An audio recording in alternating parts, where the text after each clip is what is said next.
솔로몬 왕이 죽은 후 그 아들 르호보암 왕 때에 이르러 이스라엘은 남북 왕국으로 분열이 되고 맙니다.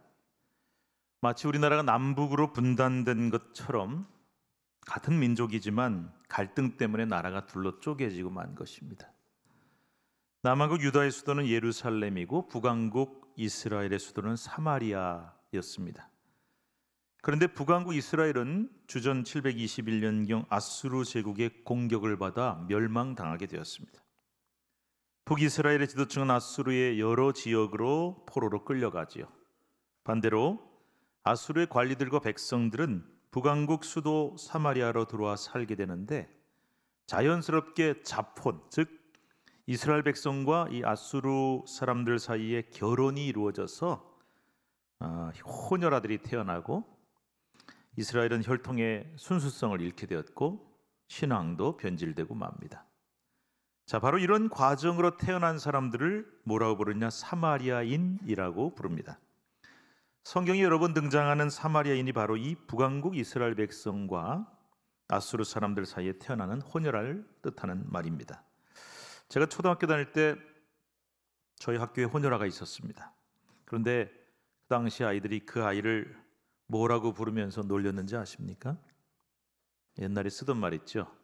튀기라고 그랬어요. 튀기.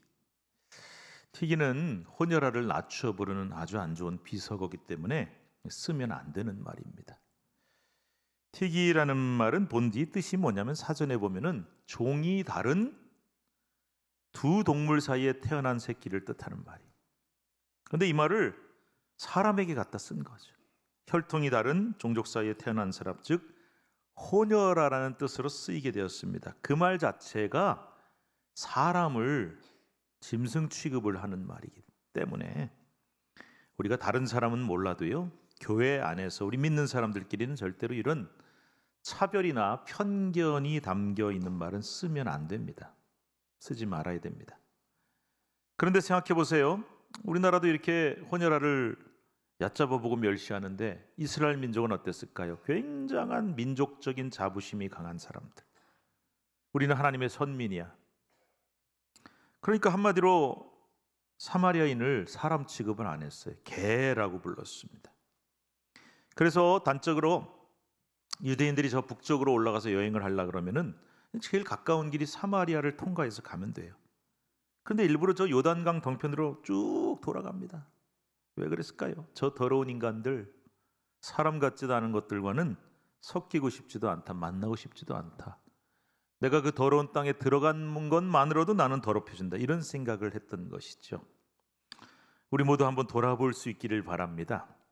혹 교회는 어떠한지, 우리 사회는 어떠한지, 오늘날에도 잘못된 편견과 차별에 사로잡혀 사는 사람들이 참 많습니다. 그런데 우리 그리스도인들만은 절대 남들 다 쓸지라도 그런 나쁜 용어 쓰지 말아야 되고요.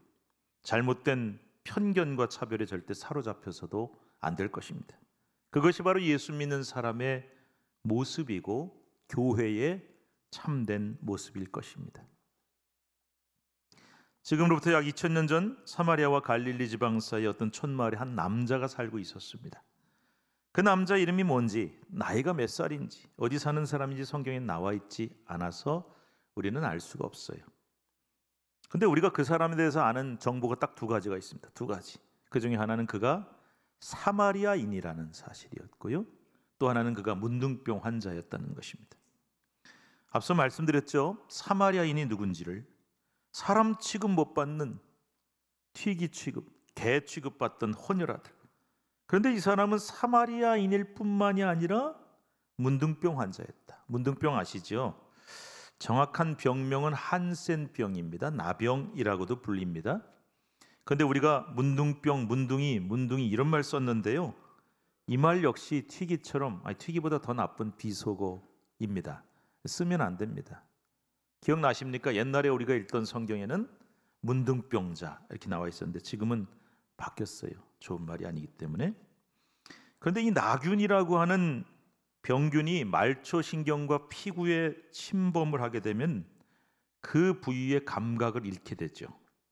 피부가 아주 흉측하게 변하고 그 병이 악화되면 신체의 말단부가 썩어 문드러지게 되는데 이 손가락, 발가락, 코, 귀 등이 떨어져 나가는데도 그 환자는 전혀 통증을 느끼지 못하는 아주 무서운 병입니다. 보기에 흉측하니까 사람들이 피할 수밖에 없었겠죠. 문둥이 온다고. 그래서 사람들은 이 병을 어떤 의학적으로 원인을 보는 게 아니라 이건 신이 저주한 게 틀림없다 이렇게 생각을 했어요. 너무나 끔찍하니까. 그래서 우리나라에서도 이 병을 천형, 즉 하늘이 주는 형벌이라고 생각을 했습니다. 이스라엘 백성들은 어땠을까요? 그 역시 이 한센병은 하나님이 주시는 형벌이다, 저주다라고 생각을 했습니다.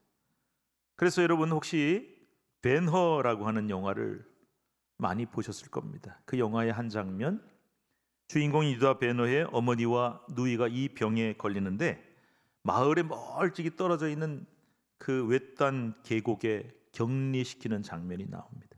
왜 그랬냐면은 구약 율법에 이 병은 저주받은 병이고 옮길 수도 있고 하니까 가족들과 떨어져 멀리 격리시키는 것이고 절대로 정상인들에게 접근하거나 접촉 못하게 하는 그런 규정을 율법이 하고 있습니다.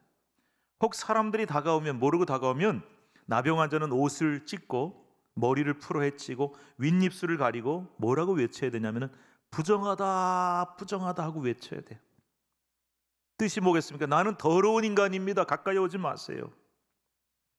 그래서 사람들이 피해 가도록 해야 한다고 그렇게 되어 있습니다. 그리고 이 병은 오직 제사장만이 나았다는 것을 확인해 줄 수 있었어요. 의사가 아니에요.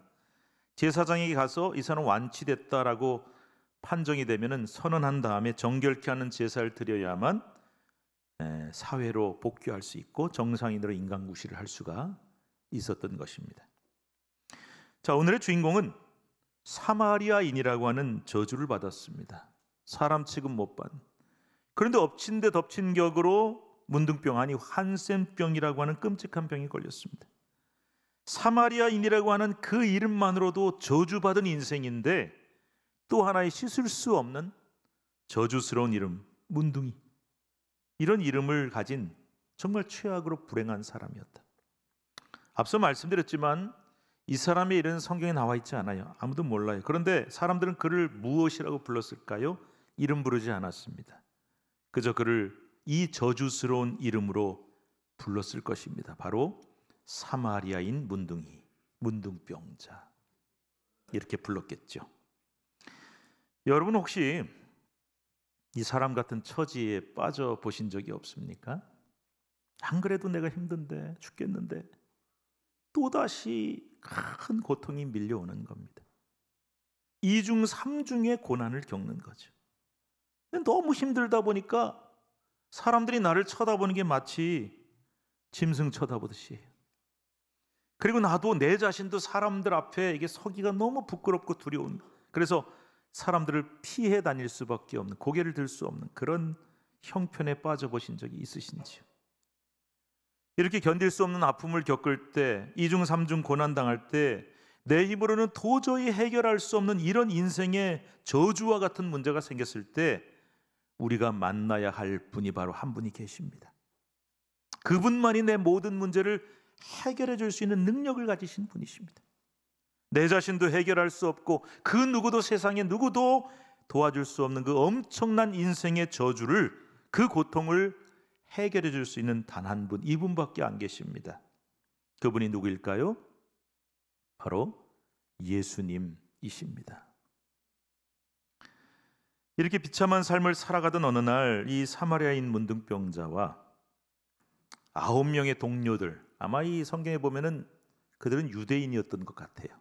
그런데 뭐 같은 병 걸린 처지에 동병상련이라고 유대인 사마리아인 따질 것도 없으니까 10명이 같이 어울려 몰려 다니는 겁니다. 그런데 이 10명의 문둥병 환자가 예수님이라는 분이 가까운 마을을 지나가신다, 이런 소문을 듣게 됐어요. 그 예수라는 분은 어떤 병이든지 고칠 수 있는 분이시다. 그리고 그분은 죽은 자도 살리신다. 그러니까 용기를 내는 거예요. 사람들이 뭐라 그러는 게 중요한 게 아니라, 그게 두려운 게 아니라 우린 나아야 되니까 간절함으로 사람들이 가까이 사는 그 촌으로 가까이 가서 이제 예수님을 만나러 갔어요.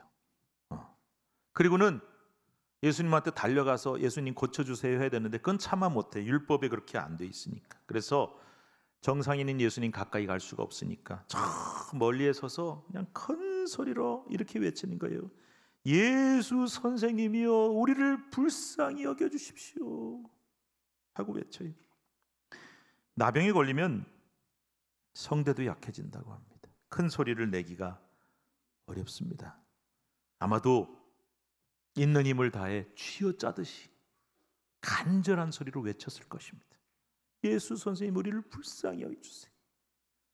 그런데 그들이 기대했던 대로, 아니 기대한 것보다 오히려 그 이상으로 주님은 놀라운 역사를, 기적을 일으키시는데 놀랍습니다. 손도 안 대고 멀리 서서 한마디로 그들의 병을 고쳐주십니다. 14절 말씀 같이 읽겠습니다. 14절 시작. 가서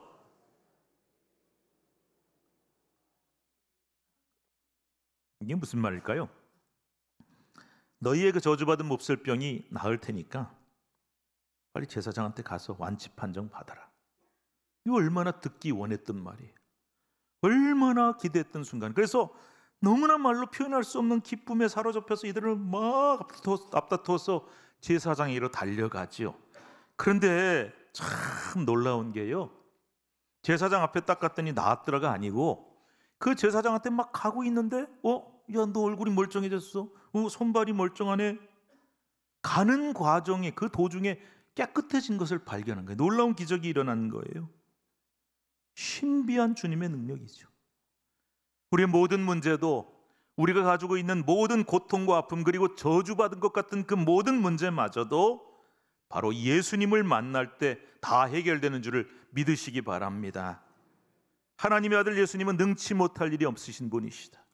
내 모든 문제를 해결해 주는 분이시다. 그 능력이 그분께 있음을 확신하기 바랍니다. 그리고 여러분 모두가 꼭 그 예수님을 만나시기를 바랍니다. 그런데 그 후에 문제가 생겼어요. 문득병을 치유받은 사람이 10명이잖아요. 그런데 단 한 명. 몇 명이요? 한 명. 한 명만이 자기의 병이, 가다가 자기 병이 나은 걸 깨닫는 순간에 바로 돌아왔어요. 그 사람이 바로 누굴까요? 앞서 소개한 사람. 그 이름이 뭐라고요? 사마리아인 문둥이에요. 이름도 안 나와요. 이 중에 씻을 수 없는 최악의 저주를 받았던 사람. 이 사람이 제사장에게 가던 길에 자기 몸이 나은 걸 알고는 바로 돌이켜서 주님께 달려와요. 하나님을 찬양하면서, 그리고 주님 앞에 엎드려 감사를 표현합니다. 10명 중에 몇 명이요? 한 명만이 하나님께 영광 돌리고 예수님께 감사. 저주받은 사마리아입니다. 저주받은 문둥병자. 그러자 예수님이 물어보십니다. 17절 말씀 함께 읽겠습니다. 10사람이 다 깨끗함을 받지 아니하였느냐? 그 9은 어디 있느냐? 여러분께 한번 묻겠습니다. 9명 어디 갔을까요? 9명 어디 갔을까요? 성경에 안 나와요. 그래서 우리는 몰라요. 그런데 충분히 추측은 가능합니다. 벌써 답을 하시는 분이 계시네. 어디 갔을 것 같으세요? 여러분 같으면 어디 가겠어요? 네. 아마 9명은 그랬겠죠. 가던 걸음을 더 재촉해서 아마 계속해서 제사장에게 달려갔을 겁니다. 그러면 혹시 이 사람들은 예수님한테 감사한 마음이 전혀 없었을까요? 아닐걸요. 그들도 물론 감사한 마음이 있겠죠. 병을 고쳐줬는데 사람인데 왜 감사할 줄 몰라요. 그런데 예수님한테 바로 가서 감사를 표현하는 것보다 더 급한 일이 그들에게 있었던 거예요. 무엇이었을까요? 그동안 이 저주받은 병 때문에 사랑하는 아내와 자식과 가족과 헤어져 살아야 됐는데 빨리 제사장한테 가서 완치 판정을 받아야 될 거 아닙니까? 그 후에야 제사장한테 완치 판정 받으면 돌아가서 감사를 할까? 아니면 아예 가족들도 다 만나서 재회 기쁨 누리고서 그 다음에 예수님한테 가서 감사를 표현하려고 했을지도 몰라요. 아마 그게 맞을 겁니다. 어찌 보면 이게 더 합리적인 생각일 수 있어요. 뭐가 더 급하냐 이거. 우리 인생이란 게 그렇잖아요. 우선순위가 있잖아요. 그래서 먼저 확실하게 치유 판정 받고 나서 감사하자. 합리적이죠. 제사장에게 달려가는 그들의 마음속에는 그동안 보고 싶었던 가족, 사랑하는 사람들 모습이 떠오르면서 야, 이제 나도 드디어 사람답게 살 수 있다, 사람 대접 받게 됐다, 아마 이런 기대가 가득 차 있어서 기쁘게 달려갔을 겁니다. 자, 그러면 이 제사장에게 먼저 달려간 9명과 중간에 돌아온 한 사람의 차이는 무엇일까요? 감사할 줄 모르는 사람과 감사할 줄 아는 사람, 감사할 줄 아는 사람과 감사할 줄 모르는 사람, 이 차이다라고 보통 생각을 하죠. 또 목사님들도 그렇게 설교하는 건 많이 들었습니다. 그런데 성경 보니까 아니에요. 왜냐하면 이 나머지 9명도 틀림없이 감사한 마음이 있었어요.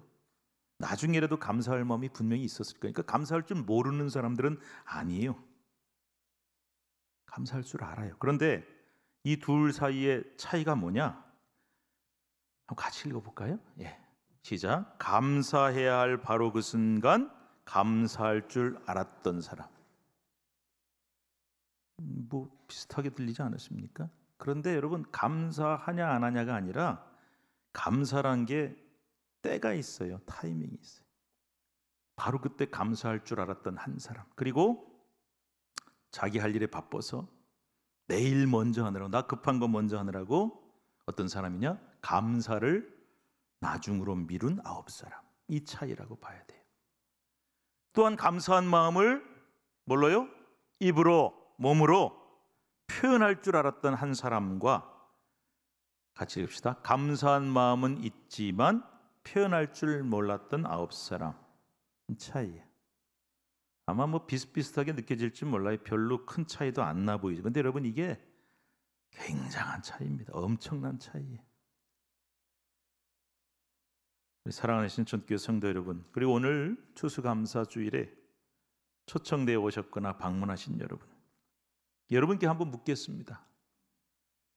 혹시 우리 오늘 이 추수감사주일에 설교를 듣고 있는 우리들의 모습이 이 9사람처럼 혹시 감사의 순간을 놓치고 살아가는 모습이 아닙니까? 자, 이 시간 먼저 우리가 감사할 제목이 뭐가 있는지 한번 생각해 보려고 해요. 물론 제가 추수감사주일이니까 감사합시다, 또 특별히 추수감사주일이 한 11월 중순 말 되니까 한 해 동안 우리 감사할 일들 한번 생각해 봅시다. 그러면 아, 맞아, 나 올해 되게 감사한 일 많았어, 참 좋은 일 많았어, 이런 분도 계실 테고, 나는 아무리 생각해도 나는 감사할 일이 별로 없어, 올해는 정말 힘들었어, 왜 이렇게 어려운 일만 있었는지, 이런 분들도 계실 거 아니에요. 그런데 제가 참 좋아하는 찬송가 429장에 이런 가사가 나와요. 이 429장 유명한 찬송인데 어떻게 시작됩니까?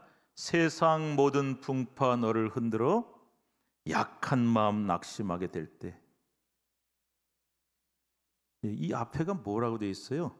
세상에 막 풍파가 몰려오고 내 마음은 약하고 낙심되고 흔들리고 좌절하고 할 때, 그때 잘 나갈 때, 좋을 때, 행복할 때가 아니라 인생이 가장 힘들고 풍파가 가장 심하고 낙심될 그때 우리가 해야 될 일이 뭐냐? 내려주신 주의 복을 세어라 그랬어요. 주의 크신 복을 내가 알리라. 받은 복을 세어보아라. 그 다음에 뭐예요? 크신 복을 내가 알리라. 받은 복을 세어보아라. 주의 크신 복을 내가 알리라. 왜 이 찬송가 중요하냐면요, 여러분 한번 잘 나갈 때는 다 감사할 줄 알아요. 뭐 천지 신명님께도 감사하고 조상님 때도 감사. 그런데 여기 나왔잖아요. 세상 모든 풍파가 막 흔들고 내가 너무 힘들고 어렵고 낙심되고 이거 저주받은 것 같고 그럴 때 세어보라 이거예요. 내가 얼마나 감사할 일이 많은가. 올해 내가 하나님께 받은 복이 뭐가 있지? 세어보라. 세어보면 얼마나 내가 큰 복을 하나님께 받았는지를 알 수가 있다. 저는 하나님이 우리한테 손가락 10개 만들어 주셨지, 세어보면 10가지는 나온다는 뜻이에요. 그러니까 저는 올해 아무리 생각해도 감사할 제목이 없어요. 올해 너무 힘들었어요 하는 분들 보시면 대부분 너무 그리 대단한 감사 제목을 찾기 때문에 안 보이는 거예요. 사업이 대박 났어요. 떼돈 벌었어요. 엄청 아팠는데 다 깨끗하게 낫게 해주셨어요. 우리 자녀 기대도 못했는데 좋은 학교 갔어요. 그럴 때 그것만 찾는 거예요. 근데 여러분, 그것만 감사일까요? 그런 감사는 예수 안 믿는 사람 다 할 줄 알아요. 그런데 너무나 작은 일, 너무나 사소해 보이는 일, 어쩌면 너무나 당연해 보이는 일들도 다 감사의 제목이 될 수 있다는 거죠. 내가 지금 이렇게 건강하게 살아가고 있는 것, 오늘 교회 어떻게 오셨습니까? 두 다리로 교회 올 수 있는 것, 내게 사랑하는 가족이 있다는 것, 직장에서 일할 수 있고 사업을 꾸려갈 수 있다는 사실, 그리고 무엇보다도 세상 많은 사람들 중에 내가 하나님을 믿어 하나님의 자녀가 되어 오늘 이 자리에 있다는 것, 이 모든 것, 어쩌면 우리가 이 모든 것들은 너무나 당연하게 여기는 건지도 몰라요. 건강하니까 여기 왔지, 남들 다 다니는 직장도 다니고 사업도 하고 교회 다니니까 여기 왔지, 당연하게 여길 수 있는데 그 모든 것들이 세어보면 감사의 제목인 것을 깨닫게 된다는 겁니다. 세상에는 이렇게 당연하게 여겨지는 것조차 갖지 못한 사람들이 얼마나 많은지 몰라요. 어제 제가 몇 분하고 통화를 하는데 다 아프신 분들, 목사님 내일 추수감사주일인데 교회 못 가서 너무 속상합니다. 너무 힘듭니다. 건강이 따라주지 않아서, 혹은 너무 연로해서 이젠 더 이상 내 발로 교회에 올 수 없는 분들이 많이 계세요. 사랑하는 가족을 잃고 외로이 살아가는 사람들도 많습니다. 직장과 사업을 잃고 너무나 힘겹게 살아가는 사람들 많고요. 무엇보다 아직도 하나님을 알지 못하는 사람들이 얼마나 많은지를 생각하면 그동안 우리가 너무나 당연하게 여겨졌던 일들이 실은 정말 하나님께 감사하며 살아야 할 제목임을 깨닫게 됩니다. 그러면 우리가 그게 감사의 제목인지 깨닫게 되면 그 다음에 어떻게 되느냐? 한번 같이 읽읍시다. 시작. 감사를 놓치지 마세요. 감사하는 타이밍이 있어요. 때가 있어요. 그거 놓치지 마세요. 감사할 제목을 놓치지 마세요. 그렇습니다. 오늘 한 해 동안 베풀어 주신 하나님의 은혜에 감사하는 추수감사주의를 맞아서 우리는 그 아홉은 어디 있느냐? 주님이 그 사마리아인에게만 물어보시는 게 아니라 오늘 우리들에게 물으신 거예요. 야, 9명 어디 있냐? 그 질문 앞에 우리는 소중한 교훈들을 깨닫게 됩니다. 첫 번째 교훈 읽읍시다. 감사가 먼저입니다.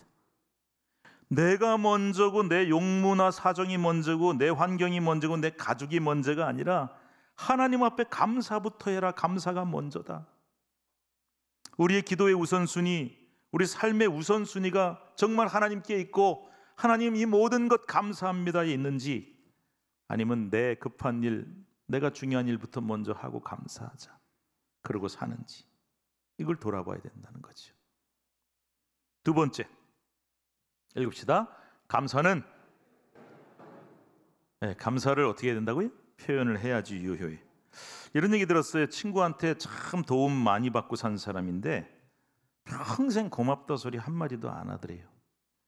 그래서 하도 답답해가지고 도움 준 친구가 한마디 했대요. 야, 이 친구야, 내가 말이야 고맙다 소리 들으려고 너 도와준 건 아닌데 그래도 그 정도 좀 도와줬으면 고맙다 소리 한마디라도 좀 해야지.